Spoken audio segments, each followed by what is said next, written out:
Hey everyone. Today I just wanted to share the story of Cinderella. I'm sure all of you know. Cinderella had a pretty hard life and both her parents dead. Stepmother, pretty terrible, and stepsisters, pretty awful, right? And she spends a lot of her life in servitude and in pain. So what is that story really about? Because we have her fairy godmother swoop in and save the day. And I want to take a different perspective on the story of Cinderella and view her fairy godmother as actually her higher self and her connection to God that led her out of that terrible situation where she was being abused and hurt. So when we look at it from that perspective and really see a young woman really striving for something more and going out on a limb to find her prince, her true love that would save her, ultimately that true love, that is healing. That is the love from God, ultimately.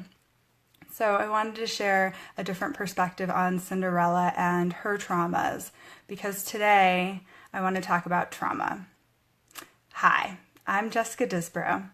I'm a registered psychotherapist and licensed social worker in the state of Colorado.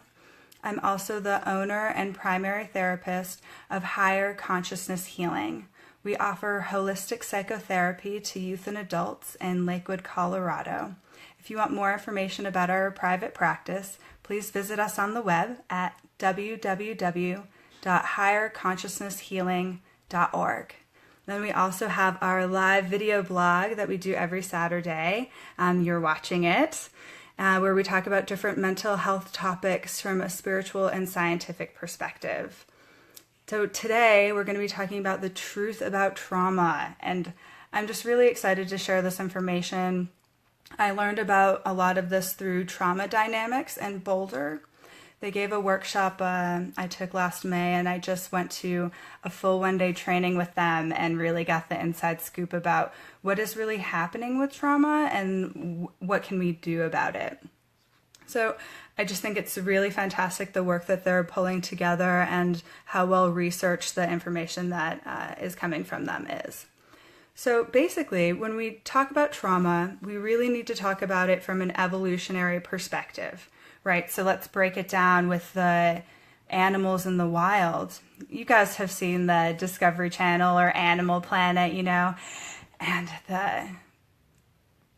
some kind of grazing animal is out in the field, like a deer, and they're grazing along, and suddenly they hear something in the bushes, and they're like, what's that?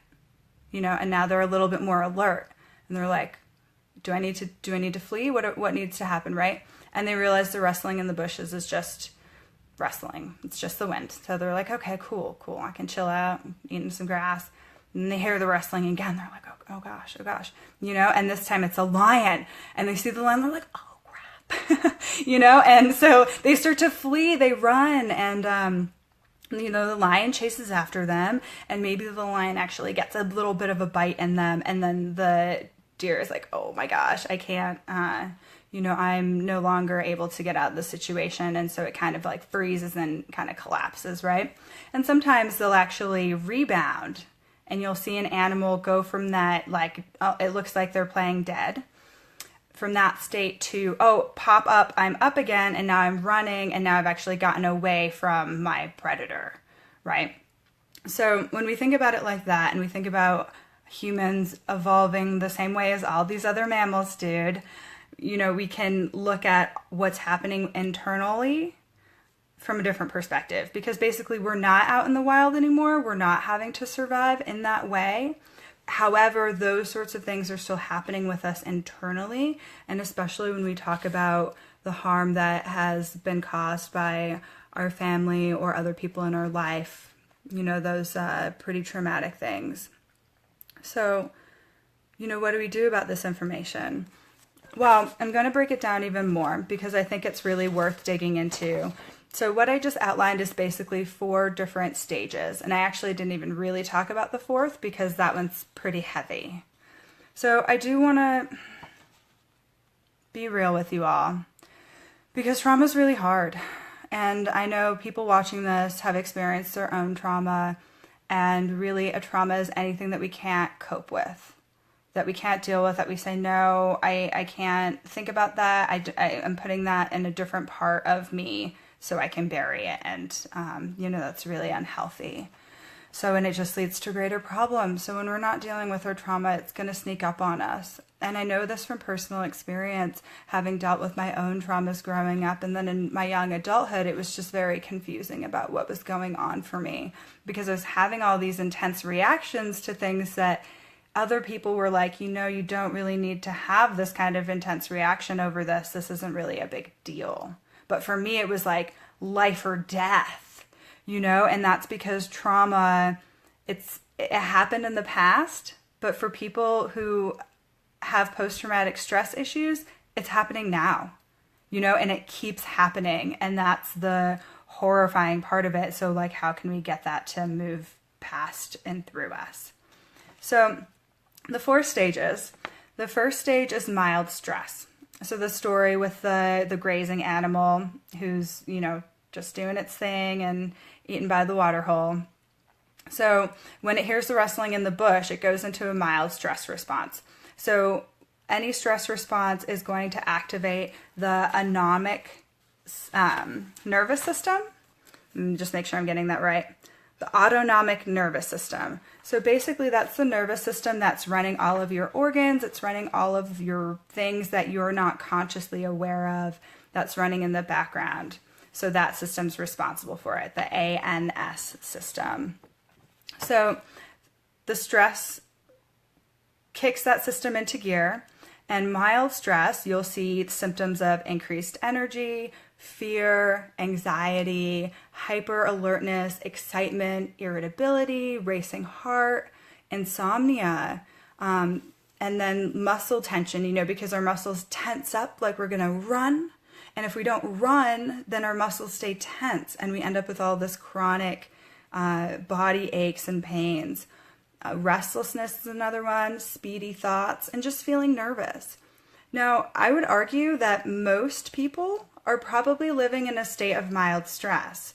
Anxiety, fear, hypervigilance, those sorts of things a lot of people experience. And it's because, for them, have experienced a scary world. There's threats everywhere is basically what that means. So rustling in the bushes, is it danger? I'm not sure. So if it's danger, you up into stage 2, and that's the response where you want to just run, you panic, your heart is racing, you're sweating, you're shaking, you're enraged, you're terrified. You're going to be able to access this maximum performance of adrenaline. And this state fortunately doesn't last very long. But we also know this state as being panic attacks, right? That's what's happening with a panic attack. You're going into a stage 2 high stress response of the ANS system. So let's say you get away from the threat, everything's fine, your body's able to calm back down. Awesome, right? So those are just stress responses that we normally have, and people can bounce back from those. Unfortunately, they can't bounce back from more traumatic events, and that's events where they didn't get away, or they thought they weren't going to get away, right? Because obviously if we don't get away, there's no post-traumatic stress to deal with because we're no longer living in the same way. However, if we do get away, we're now stuck with that really intense, really traumatic memory of the moment when we felt like there was no hope and we were going to die. That really dark, hopeless place. So I want to talk about stage 3, which is moderate trauma. And that's where we saw maybe there was an exit, but we don't see an exit anymore, and we're in a bad place. We're really realizing what's going on, and we're starting to dissociate, right? Because that's a protective mechanism. If I dissociate, I won't have to feel anything. I won't have to feel this animal chomping away on my body, because that's not good, right? So it's almost like I honestly think it's almost a gift from God, because it allows us to not have to experience that in that moment. However, if we don't fully go through the trauma and experience those things fully, they kind of get stuck in a part of our brain, and that's what's causing the PTSD. It kind of keeps getting kicked up. Remember I said it's stored in the limbic system part of the brain, trauma is. So again, it's leading to things like sleepiness, heaviness, collapsed composure, lessening of muscle tension, fogginess, disassociation, sense of heavy, feeling cold, nauseous, confused, slow thoughts. Now this one's really interesting. It says suicidality. So, you know, we were wondering, like, what is happening? Why are people getting suicidal? Like, that doesn't make any sense. You know, we know people do want to live in some regard, and they're just in a lot of pain. You know, I don't mean to say suicidality doesn't make sense. It does make sense a lot of times. However, it's not, you know, it's a hard place to be in. So we're suicidal because we're like, oh my God, there's no escape. Well, I better just off myself now, because then at least I have control over that, you know, because I really feel like there's no hope, and that might be my only salvation. So there's a state past this. So stage 4 is severe trauma, and that's just complete disassociation. Blank affect, so like no emotion at all, numbness, spaciness, out-of-body experiences. You just don't feel like the world is the world you know anymore. You're just kind of out of your body and floating around, and you're not really sure what's going on. And you're no longer able to access the states 1 and 2 of stress, the mild stress and high stress. You're no longer able to even access those because you're in such a low place. And unfortunately, mental health professionals and people in general aren't recognizing this state as bad. Because what does a person look like who's in a severely disassociated state? You know, unless they have severe mental health issues, you know, they might not even realize that they'll realize something's wrong with them, but other people won't. Because what does it look like? Somebody who's really calm, someone who's really chill, who doesn't let their emotions bother them. They just go with the flow, and, you know, they seem okay, because our society really doesn't want us to feel. You know, our society says, like, no, you have to repress your emotions. You have to not deal with that, and you can't deal with it on the outside, because, oh my gosh, what do we do to kids when they're crying and screaming and throwing a tantrum? We tell them to be quiet. We tell them to behave.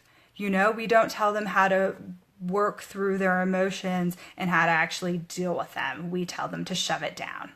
And basically that's why we're in such a state that we're in, because it's not serving us anymore. And we're just kind of traumatizing ourselves and our children.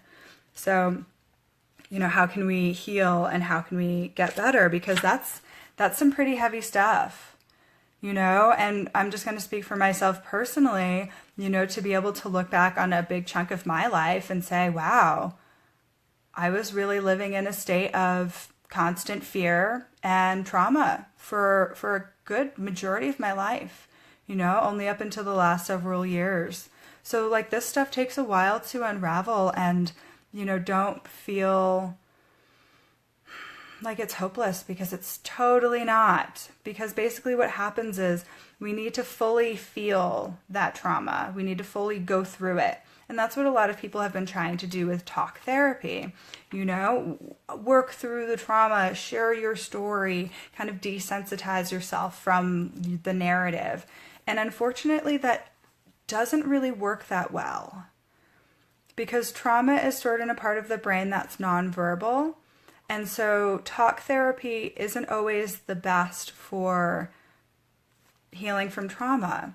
Now, I'm going to give you some tips in my next video next week, because I do think this stuff is so important. And how can we heal from our trauma in the way that is how our body is wanting to heal, and how our mind is wanting to heal, and how evolution has helped us heal in the past. So I'm going to be getting into all that juiciness next week.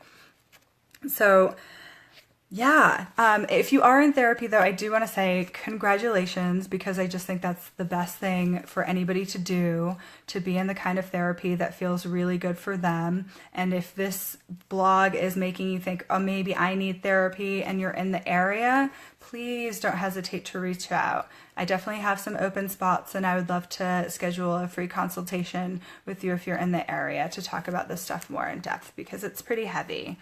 And I want everyone to feel empowered to get the help that they need.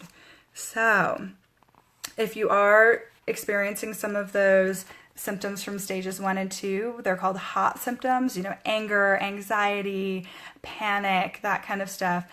Talk therapy is good. It really is. So if you're wondering that, that's definitely a good area to be in. So more on how to heal from trauma next week. And I see some comments, but I'm just going to give a minute if anybody has any questions. Oh, I see a question. So what about fight responses? So there's at least 3 different responses that we've discovered.